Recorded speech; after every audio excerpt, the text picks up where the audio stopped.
Hey guys, I have a question for you. How do you find your stocks? Does someone from the internet recommend them to you, or maybe your friends or family?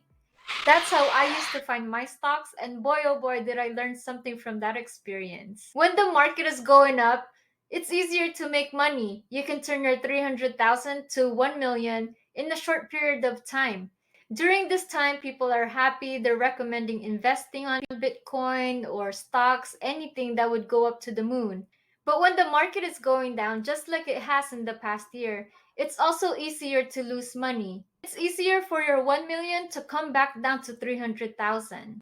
During this time, people are panicking and pulling money out of stocks. Not knowing when to buy or sell is detrimental to your investing success.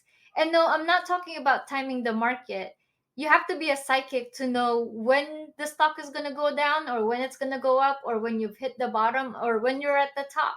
What I'm talking about is learning how to manage your downside risk. Finding a process that avoids big losses is just as important as finding a process that would give you great returns. Another super investor, Monish Pabrai, said, "Heads, I win, tails, I don't lose that much." In my previous video, I talked about the difference between price and value.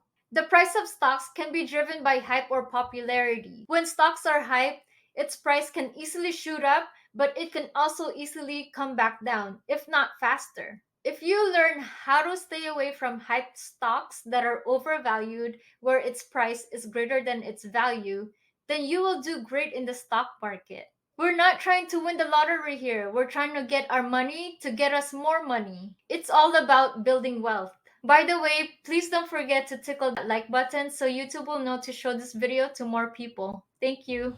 Alright, some of you might be thinking, Raquel, I thought your expertise was options. Why are you not talking about that? Well, that's because options is a great investing tool that we can use to minimize our risk or maximize our returns. But first, we have to look for companies that we can invest in so we can use options to add to our returns or to protect our investments. Choosing great companies and avoiding bad investments are keys to our success. Check out this next video where I talk about buying cheap stocks.